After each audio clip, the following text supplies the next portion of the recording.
A man who was given drugs by his own father at the age of 6. Who went to prison. Who lost everything. Who was so broken, so destroyed, that no Hollywood studio would even insure him to appear in a film. His name was not even mentioned in casting rooms anymore. Directors didn't call. Studios didn't call. Hollywood had moved on. But then one day he walked into a room, sat down, and said 4 words that changed absolutely everything. Those 4 words didn't just save his career. They saved a struggling studio worth billions of dollars. And they launched the biggest movie franchise in the history of cinema. This is the story of Robert Downey Jr., the man who hit rock bottom harder than almost anyone in Hollywood history, and then became the most beloved superhero on the planet. April 4, 1965. New York City. Robert Downey Jr. is born into a world that most kids never see. His father, Robert Downey Sr., was a filmmaker. Creative. Talented. But deeply irresponsible. When Robert was just 6 years old, not 16, not 21 is 6 years old, his own father gave him marijuana. He thought it was a way to bond with his son. Think about that for a second. A 6-year-old child. And the person who was supposed to protect him was the one doing the damage. Robert later said in interviews that moment planted a seed. A seed of addiction that would take decades to destroy. But despite all of this, young Robert had something special. He could act. By age 5, he was already appearing in his father's films. By his teens, he had moved to Los Angeles and was breaking into Hollywood. In the 1980s, he became part of the famous Brat Pack, a group of young Hollywood stars living fast, working hard, and playing harder. And then in 1992, it happened. He starred in Chaplin, a film where he played the legendary Charlie Chaplin. The performance was so stunning, so raw, so real, that he received an Academy Award nomination at just 27 years old. Critics were calling him the next great actor of his generation. The future looked limitless. But behind the fame, behind the praise, behind the Oscar nomination, Robert was fighting a war inside himself. And he was losing. The drugs that started at age 6 had become a full-blown addiction. Alcohol. Cocaine. Heroin. He was consuming everything he could find. And nobody could stop him. In 1996, police pulled over his car and found heroin, cocaine, and an unloaded pistol. He was arrested. The headlines were everywhere. Hollywood watched in silence. He was sentenced to 3 years probation. He promised to get clean. He failed. Failed drug tests. More legal trouble. More chaos. 1999, this was the lowest point. Police found him wandering barefoot inside a neighbor's house, completely high. He had no idea where he was. He was sentenced to 3 years in California State Prison. The man who had been nominated for an Oscar was now behind bars. He got out. And then, almost unbelievably, he relapsed again.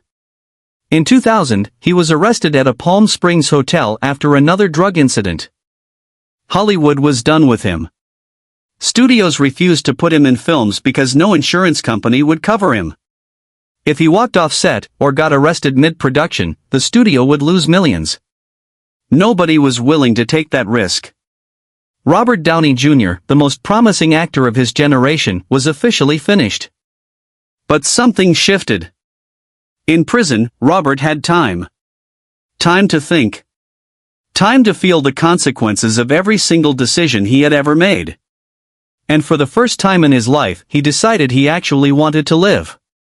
He started practicing Wing Chun Kung Fu. He started meditating. He found discipline, the one thing his childhood never gave him. And then came Susan Levin. He met her on the set of Gothica in 2003. She was a producer. Smart, strong, no nonsense. She looked at Robert and saw something everyone else had stopped seeing: potential. But she was clear. Get clean, or this ends before it begins. Robert chose her. He chose sobriety. No fancy celebrity rehab. Just willpower, martial arts, meditation, and the love of a woman who believed in him when the world didn't. Slowly, carefully, his friend Mel Gibson, one of the few people in Hollywood who never abandoned him, personally funded Robert's insurance bond just so a director would cast him. That film was The Singing Detective in 2003. By 2005, Kiss Kiss Bang Bang came out. Critics noticed. The old spark was back. Robert Downey Jr. could still act. The question was, would Hollywood ever fully trust him again? A small studio called Marvel was making a massive gamble. Marvel at that time was not the billion-dollar empire you know today. They had sold off their best characters, Spider-Man to Sony, X-Men to Fox. What they had left was Iron Man, a second-tier character most casual fans barely knew. They were betting everything on this one film.